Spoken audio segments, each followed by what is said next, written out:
Hello जी, राधे राधे। कैसे हैं आप सब? मैं हूं प्रिया और आपका अपने चैनल पर स्वागत करती हूं और आज फिर से हाजिर हूं एक नई वीडियो के साथ। आज का टॉपिक है कि नर्सरी में बच्चों के एडमिशन से पहले हम उन्हें पढ़ना और लिखना कैसे सिखाएं। कुछ बातों का हमें ध्यान रखना होता है। अगर हम कुछ बातों का ध्यान रखेंगे तो बच्चे का जो हमारा बेस है वो काफी मजबूत हो जाएगा। तो देखिए, बच्चे का जो बेस है वो मजबूत होना बहुत जरूरी होता है। अगर बच्चे का बेस मजबूत होगा स्टार्टिंग से तो वो पढ़ाई में भी वीक नहीं होंगे। तो हमें कुछ बातों का ध्यान रखना है जो आज मैं इस वीडियो में आप लोगों के साथ शेयर करूंगी। वीडियो को ध्यान से देखिएगा, पसंद आए तो शेयर जरूर कीजिएगा, लाइक जरूर कीजिएगा और कमेंट भी जरूर बताइएगा। तो चलिए जल्दी से वीडियो को शुरू करते हैं।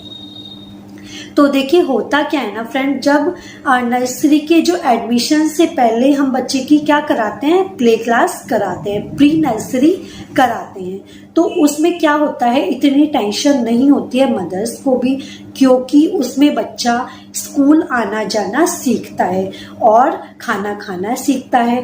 थोड़ी बहुत पढ़ाई टीचर्स उसको करा देती हैं, उसको पेंसिल पकड़ना सिखा देती हैं, थोड़े बहुत वर्ड उनको करा देती हैं, जैसे कि उनको स्टैंडिंग लाइन कराती हैं, स्लीपिंग लाइन कराती हैं, स्टैंडिंग, स्लीपिंग और स्लैंटिंग और कर। ये सब बच्चे को प्ले में कराना शुरू कर देते हैं और थोड़ा बहुत ओरल भी कराना शुरू कर देते हैं। तो क्या होता है कि उसमें इतना टेंशन नहीं होता है, ना ही टीचर्स को होता है, ना ही बच्चे को होता है और ना ही मदर्स को होता है। लेकिन जैसे जैसे बच्चा बड़ी क्लास में आना शुरू करता है तो उसके ऊपर पढ़ाई का भी जो बर्डन है वो बढ़ने लग जाता है, मदर्स की भी टेंशन बढ़ती है। तो हमें कुछ बातों का ध्यान रखना है। आज मैं इस वीडियो में आपसे सबसे पहले बात करूंगी कि जब भी आप बच्चे का नर्सरी में एडमिशन कराएं या फिर किसी भी आप क्लास में बच्चे का अगर एडमिशन कराती हैं तो सबसे पहले इतना ध्यान रखना है कि बच्चे का बेस मजबूत करना है। कभी भी बच्चे की क्लास नहीं छुड़वानी है। कुछ पेरेंट्स में होता है कि वो प्ले नहीं कराते हैं, डायरेक्ट नर्सरी कराते हैं, और कुछ में क्या होता है वो नर्सरी भी छुड़वा के उसको नेक्स्ट क्लास में डाल देते हैं। तो देखिए, मुझे ये सब चीज ठीक नहीं लगती है। बाकी सब लोगों का अपना अपना होता है, किसी को पसंद होता है, किसी को नहीं होता है। मैंने युवान को 2.5 साल के थे तब उनको प्ले में कराया था, मैंने उनको प्ले जरूर कराया था। अब इस वक्त वो नर्सरी में है। अप्रैल का जब सेक्शन शुरू हुआ था तब उन्होंने नर्सरी स्टार्ट कर दी थी और अब इस वक्त वो नर्सरी में है और अक्टूबर में वो 4 साल के हो जाएंगे। तो देखिए, होता क्या है ना कि जब हम बच्चे का बेस मजबूत रखते हैं तो उसको पढ़ाई में भी आगे जाके दिक्कत नहीं होती है। लेकिन नर्सरी का जब हम सिलेबस में आते हैं तो हमें उसमें काफ़ी सारी चीज़ें सीखने को मिलती है। जैसे कि मैम थोड़ी सी पढ़ाई भी हमारी ज़्यादा करा देती है, जैसे ऐसे अनार भी स्टार्ट करा देती है और 1 2 3 भी 20 तक करा देती है और कोई स्कूल में ज्यादा भी करा देते हैं। उस सिचुएशन में हमारे ऊपर पढ़ाई का भी बर्डन थोड़ा सा ज्यादा हो जाता है। और जब हम बच्चे को ABCD सिखाते हैं, बच्चों को भी ABCD सिखाते हैं, लेकिन जब नर्सरी में बच्चा आता है तो हम क्या करते हैं, उसको ओरल के साथ साथ उसको लिखना भी सिखाते हैं। जैसे कि छोटी ABCD भी सिखाते हैं और बड़ी ABCD भी सिखाते हैं। हम उसको रिटर्न में भी लिखना स्टार्ट करा देते हैं। तो देखिए, नर्सरी में जब बच्चा आ जाता है तो उसके ऊपर काम का प्रेशर भी बढ़ जाता है। तो आपको सबसे पहले इस बात का ध्यान रखना है कि प्ले में जब बच्चा आपका होता है तो उसको इतना परफेक्ट बना देना है। टीचर्स के ऊपर सब कुछ नहीं छोड़ देना है, आपको अपने बच्चे के ऊपर पूरा ध्यान रखना है ताकि उसको नर्सरी एडमिशन कराने में दिक्कत ना हो और आपको भी दिक्कत ना हो। क्योंकि जब हम बच्चे को स्टार्टिंग से ही लेके चलते हैं तो बच्चा फिर इजीली एडजस्ट कर पाता है और उसका मन भी होता है। कई बच्चों का क्या होता है, हर बच्चे एक जैसे नहीं होते हैं। कुछ बच्चे क्लास में अच्छे होते हैं और कुछ बच्चे क्लास में अच्छे नहीं होते हैं। कई बार ऐसा भी देखा गया है, जो बच्चे क्लास में अच्छे होते हैं और कुछ टाइम बाद वो अच्छे नहीं होते हैं। तो देखिए, नर्सरी हो, केजी हो, फर्स्ट हो, कोई भी क्लास हो, आपको कंपटीशन बिल्कुल नहीं करना है। आपको इतना ध्यान रखना है कि बच्चे का बेस मजबूत होना चाहिए। अगर आज आपके बच्चे के थोड़े बहुत नंबर कम भी आ गए हैं तो उसमें बिल्कुल टेंशन नहीं लेनी है। बच्चे के ऊपर हाथ नहीं उठाना, गुस्सा भी नहीं करना है। बच्चे को आप सपोर्ट कीजिए। अगर नर्सरी में उसके मार्क्स कम आ गए तो उसको कोई नहीं पूछेगा कि आपके बच्चे के नर्सरी में क्या मार्क्स हैं। लेकिन जब बच्चा नर्सरी से जब बड़ी क्लास में जाना स्टार्ट करता है और जब उसका बेस मजबूत होता है तो वो इजीली पढ़ाई कर लेता है। जैसे जैसे बच्चा बड़ा होता है तो उसका सब मार्क्स भी जानना चाहते हैं कि बच्चे का रिजल्ट क्या आ रहा है।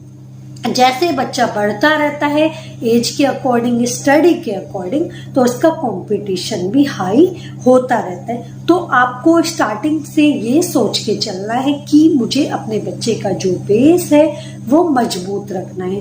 कुछ स्कूलों में क्या होता है, वो बच्चों को पढ़ाते हैं ABCD, और वो जब ABCD पढ़ाते हैं तो वो क्या करते हैं, A फॉर एप्पल उसको बोलना स्टार्ट कराते हैं। कई बार क्या होता है, वो बुक्स के थ्रू भी पढ़ाते हैं, वो बोर्ड पर भी पढ़ाते हैं और वो ओरल के थ्रू भी कराते हैं।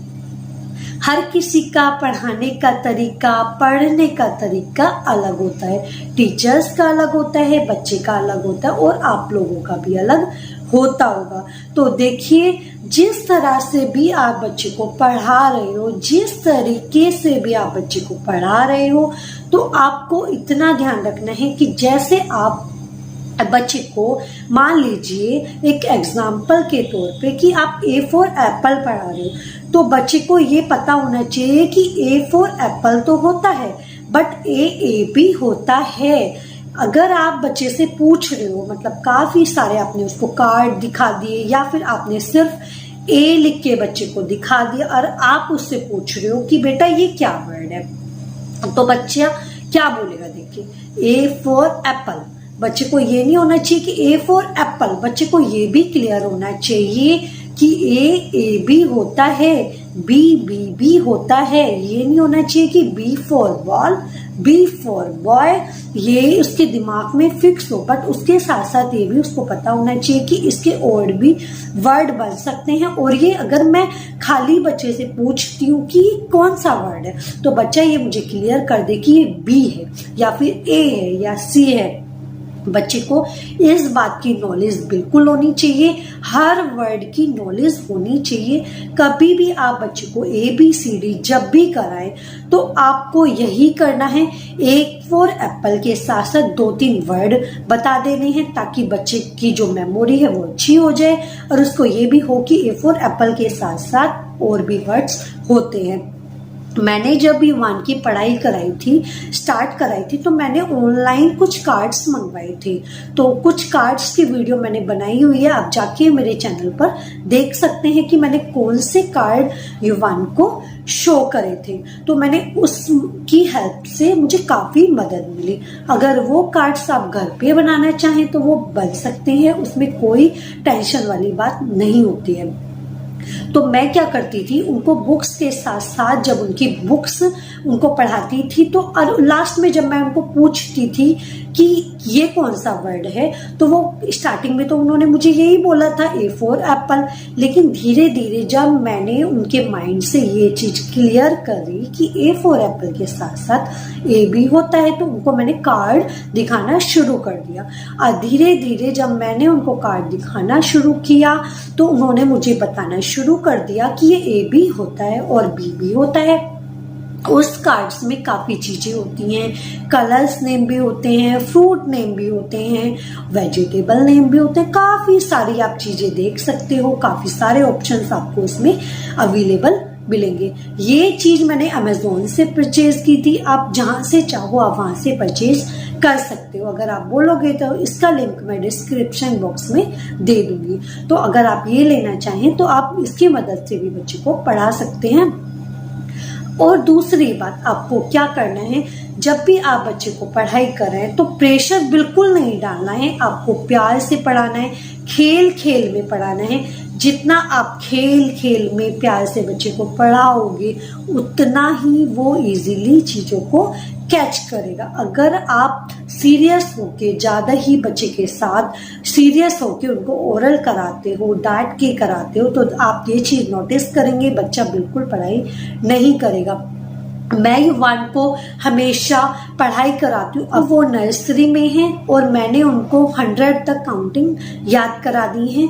मैं युवान को हमेशा ऐसे ही पढ़ाई कराती हूँ, जब उनके साथ लेटी हुई होती हूँ, बैठी हुई होती हूँ, तो युवान उस टाइम पर काफी सारी बातें करते हैं। तो मैं कोशिश क्या करती हूँ, उनसे बातें ना करके उनसे पढ़ाई की बातें करूँ, ताकि उनको ये चीज याद हो जाए। इस टाइम युवान को संडे मंडे हो गए हैं पूरे याद, और जनवरी फरवरी भी याद हो चुकी हैं, बट उनको अभी रिटर्न में नहीं लिखना आता है। अभी वो बहुत छोटे हैं, लेकिन उनको मैंने ओरल करा चुकी हूँ।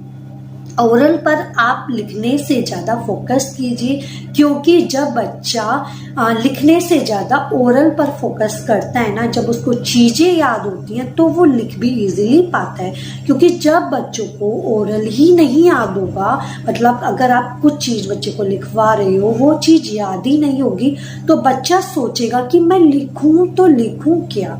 अगर उसको वो चीज़ याद होगी तो वो लिखने की कोशिश करेगा। एक बार वो गलत वर्ड करेगा, दूसरी बार वो सही वर्ड करेगा, तो वो गलत के साथ साथ कुछ टाइम बाद वो सही भी करेगा। अगर उसको ओरल ही नहीं पता होगा तो वो लिखने में भी फिर दिक्कत करेगा। तो आप लिखने से ज्यादा बच्चे की ओरल पर फोकस कीजिए, ठीक है। तो बच्चे को आप इसी तरह से जरूर पढ़ाएं। अगर आप ऐसे पढ़ाएंगे तो बच्चे काफी मजे लेके पढ़ते हैं। मैं ये मानती हूँ कि जब आप बच्चे के साथ बैठते हो तो फालतू की बातें करने से अच्छा है कि थोड़ी सी पढ़ाई की बातें करो। तो उससे क्या होता है, बच्चे को चीजें भी याद हो जाती हैं और वो स्कूल में भी अपने आप को काफी कॉन्फिडेंस फील करते हैं और मैम को भी झट से बता देते हैं। उनका जो प्ले का रिजल्ट था वो बहुत ही अच्छा था, जो उस एज के अकॉर्डिंग नर्सरी का उनका भी रिजल्ट मैम ने मुझे दिखाया है। उनके अभी हाफ ईयरली एग्जाम हुए हैं, तो उन्होंने मुझे रिजल्ट अभी दिखाया था। पीटीएम में मैं गई थी तो उनका 20 का एग्जाम था, तो उनके 20 में से 20 ही नंबर आए थे। तो पहले मुझे डाउट था कि शायद नहीं आएंगे, मुझे थोड़ा सा कंफ्यूजन ये हो रहा था उनकी ड्राइंग को लेके, क्योंकि कई बार क्या होता है कि बच्चे ड्राइंग कर तो अच्छे लेते हैं, लेकिन जब हम स्कूल में देखते हैं तो बच्चे इतने अच्छे से नहीं कर पाते हैं। कई बार ऐसे भी होता है, तो मेरे को थोड़ा सा डाउट था कि शायद उनके नंबर इतने अच्छे नहीं आएंगे। 1-2 नंबर का मुझे डाउट था, लेकिन वो डाउट मेरा बिल्कुल क्लियर हो गया।